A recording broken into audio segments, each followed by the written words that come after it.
Section 1. You will hear a woman calling a holiday company. First, you have some time to look at questions 1 to 10.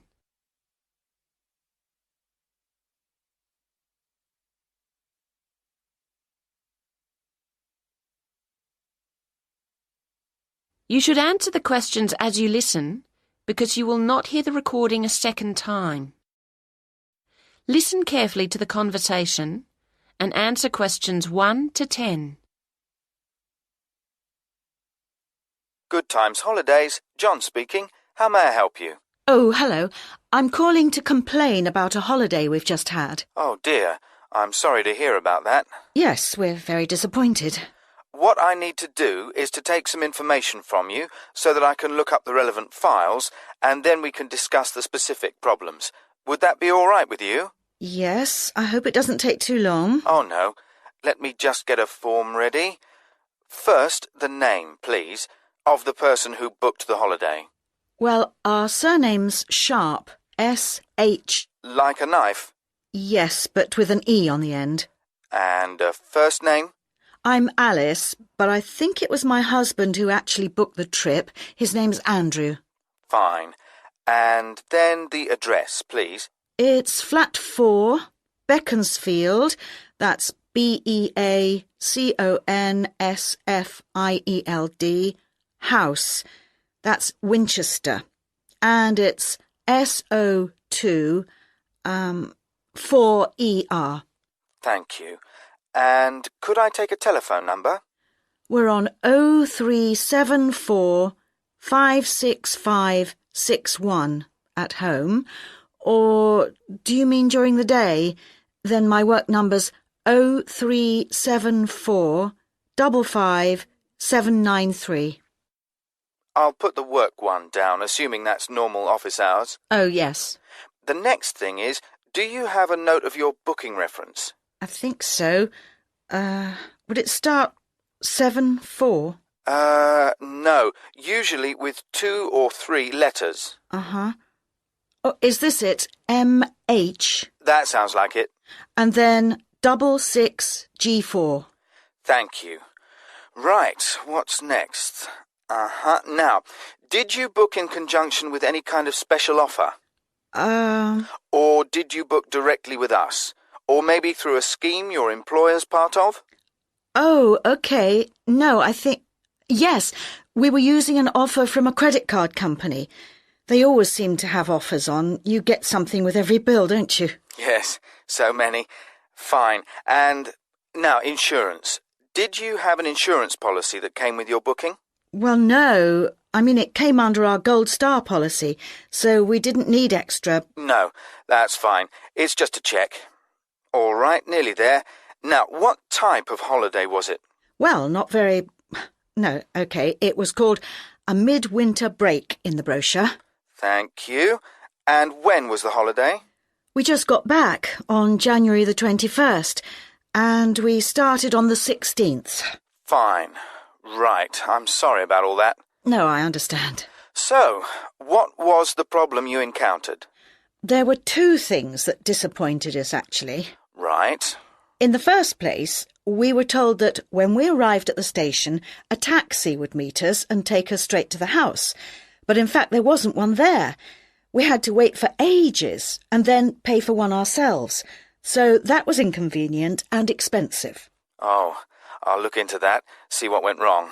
And the other problem was that we'd been promised there would be a bicycle for each of us stored at the house, ready to use. But there were only 3, which is no good for a family of 4. No, it wouldn't be. OK, well, I'll check into that as well. Now, if you can give me a few hours, I'll get back to you this afternoon, and then we can discuss... That is the end of Section 1. You now have half a minute to check your answers.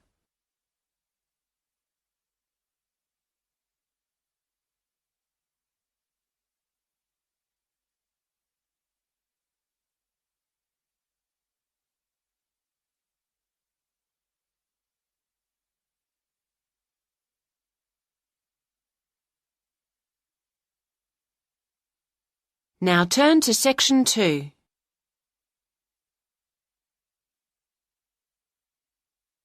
Section 2. You will hear a talk about opportunities for temporary jobs. First, you have some time to look at questions 11 to 15.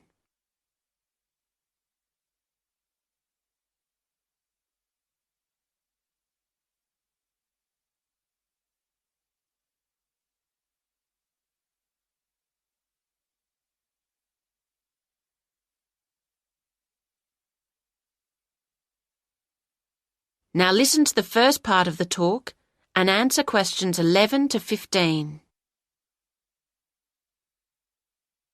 I'd like to welcome you to the presentation. It's nice to see so many of you here, and I hope that everybody ends up with suitable employment as a result of attending. Now, as you know, we at Select Hotel Recruitment are able to offer a range of work at the better hotels in the area. This month is no exception, and I'll take you through some of what we have on offer. The first job is Reception Assistant, and there are 3 vacancies for this position at the Park Hotel. This is quite a varied job, and in fact I should point out that at certain times of the day it will involve heavy lifting when guests' luggage arrives or perhaps deliveries come in, so bear that in mind when deciding whether to apply for this post. The Park Hotel has quite an international flavour, so you'll need to speak at least 2 foreign languages. Many guests, of course, travel by car, and you may have to take their vehicles around to the car park, so you will need to have a valid driving licence, and you will not be allowed to do the job if you haven't. They also say that basic computer skills such as word processing would be an advantage, although this isn't a requirement. OK, now, the next job is General Assistant, and there are 4 vacancies for this at the Avenue Hotel. To be honest, the pay is rather low, but there are compensatory factors that you should bear in mind when considering whether to apply. The hotel will provide you with all your meals while you're working, and they will also train you in all the aspects of the job and then issue you with a certificate, which, of course, could be very valuable to you in the future. Right, the third job on offer is Catering Assistant, and Hotel 56 are looking for 4 people to fill these vacancies at their smart new premises. As you know, this hotel is popular with exclusive travellers, and so you'll need to wear the distinctive staff uniform, which you're provided with. Don't consider this job unless you're fairly flexible about when you work, as the hotel will require you to work nights for this job, and you'll need to travel to and from the hotel as it's situated just outside the city. Well, that's some basic information about the opportunities we currently have on offer. Now you have some time to look at questions 16 to 20.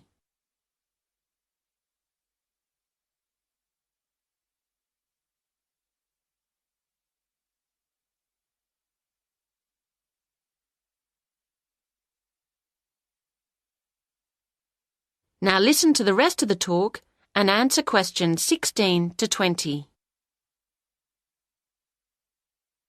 Now, if you would like to apply for one of these jobs, you'll need to follow our recruitment process. It might seem complicated, but we guarantee the hotels we work with to provide carefully vetted staff.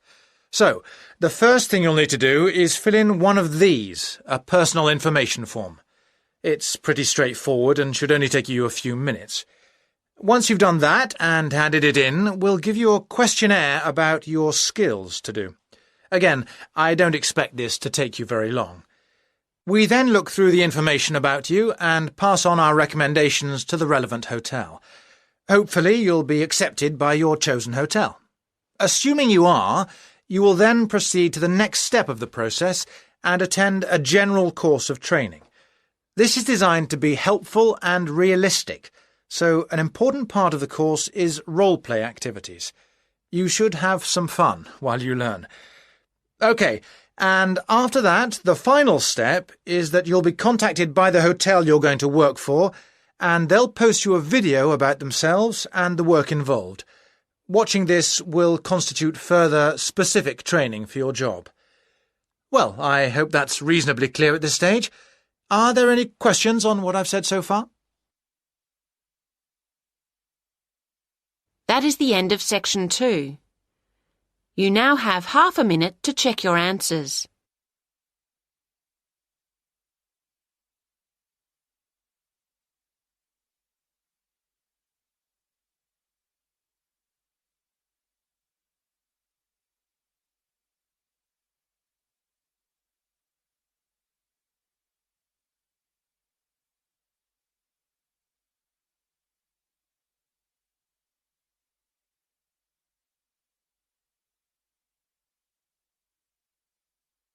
Now turn to section 3.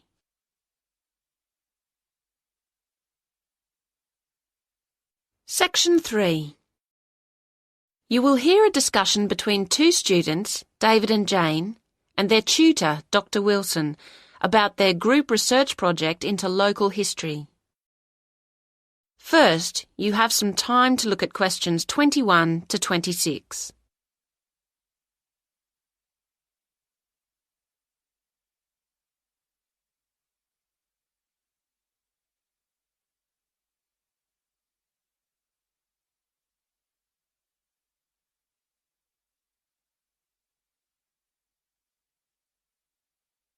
Now listen to the first part of the conversation and answer questions 21 to 26.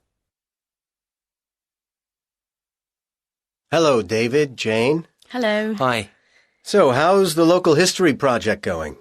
Are you making good progress? Yes and no. Oh? Well, we anticipated problems of various kinds. None of the group has much experience of collaborating on projects. But we spent some time discussing how to go about it and thrashed out what seemed a useful approach. But it seems that Jane and I are the only ones actually following the plan. That's meant that the whole project has been lacking coordination, and so we've fallen behind our schedule. I see. That's tricky. Yes, it is. We felt that the targets had been defined, so we'd all know what to deal with. But looking back, we probably should have really specified individual responsibilities. As it is, we only have a loose sense of what should be done by who. Well, this is quite a common problem, actually. I take it that you've had enough group meetings, so you're looking for an effective solution. If you go to the resource center, I think you'd find the advice service they provide there helpful at this point. Thanks. We'll go there later. On a specific note, I think we've got carried away with recruiting people to interview at the expense of building up the reference section, which I don't think is going to be solid enough. Do you think that'll be a major problem? I'd have to see how much is there to be sure. But, well, you'll have to be pragmatic at this point, I think. What you'd better do is ensure your methodology is really strong, so at least you can't be faulted on that front. Then, if people challenge your results, at least you've carefully reported how you reach them. Do you see what I mean? Yes. So? Yes, I think one resource in relation to that we haven't exploited as fully as we might is the internet. I've taken a lot of journals off the library shelves to go through, but actually there are websites where you can call up lists of approaches or data sets really quickly. I think that's a good idea, yes. Now you have some time to look at questions 27 to 30.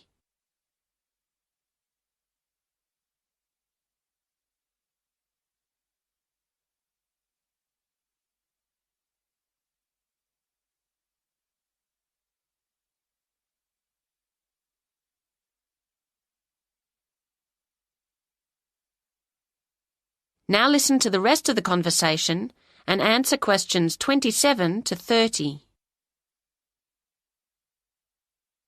Now, let's think about the field trip and at least make sure that goes as well as possible. You're going to Cambridge on the 22nd. The Monday, yes. It's quite soon now. And in the morning, you'll be traveling and then getting settled into the hotel. Uh-huh. But you need to get down to work after lunch, of course. Now, I've arranged for you to have a look at some useful visual material, especially photographs and old magazines and newspapers, which is included in an exhibition at the library in the university. That sounds like a good starting point. There's quite a lot on show, so that'll occupy most of the afternoon. Then the following morning, I want you to go and talk to someone in the city library. His name's Jarvis Gregson.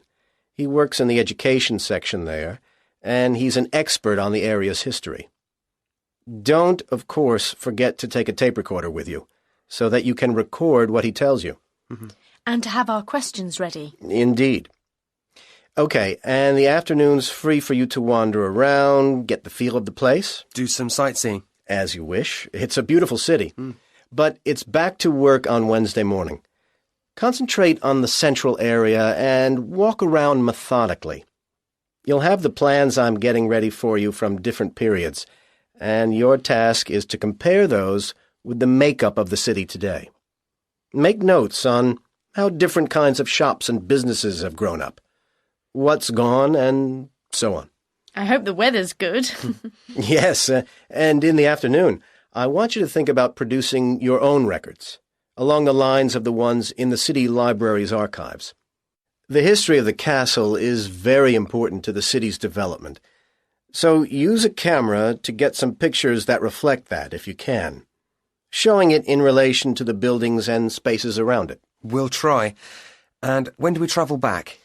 That's up to you. You can either decide to... That is the end of Section 3. You now have half a minute to check your answers.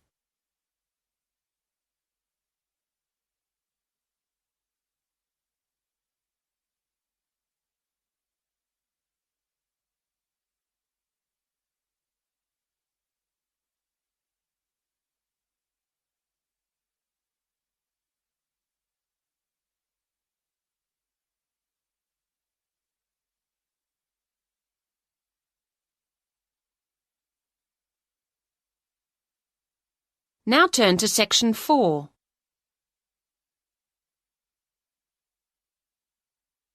Section 4. You will hear part of a talk for tourism students about the London Eye, a modern tourist attraction in London. First, you have some time to look at questions 31 to 35.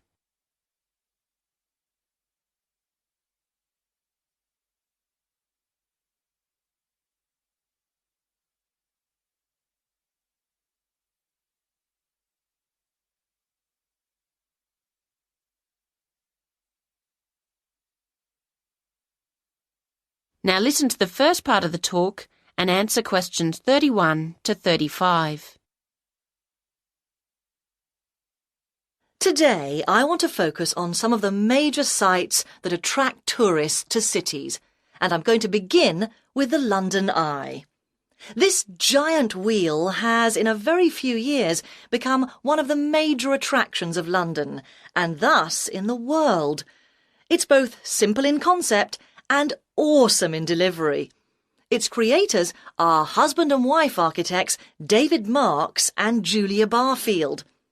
It was on their kitchen table in South London in 1993 that the first drawings for the London Eye were made, as the couple, who usually worked directly for clients, were entering a competition, the brief of which was to design millennium landmarks for the capital. In fact, nobody won, and the whole idea was scrapped, but the couple remained convinced that their dream should be pursued. They started to piece the project together and were soon attracting the attention of the press, and it wasn't long before British Airways had started to show an interest and then became a partner. As the project unrolled, everyone involved began to realise the sheer scale of what they were undertaking. It would be the largest observation wheel ever built, and over 1,700 people from a total of 5 countries would play a part in its construction. Nearly every one of its many parts and techniques needed to be invented, simply because they had never existed before. Transportation of the components would be on a scale reminiscent of pyramid building. Bringing them in meant that large parts had to fit under the various bridges of the River Thames, so this had to be timed to coincide with tides along its length. And even when completed, the Eye continues to be huge in its requirements. A small army of people are employed to look after it, with 350 hours maintenance being required every week, and apparently strange demands, such as washing all its glass with nothing but distilled water having to be met. But the views the Eye affords across London make it all worthwhile, and it's easy to understand why the Eye has become one of London's chief tourist assets. Now you have some time to look at questions 36 to 40.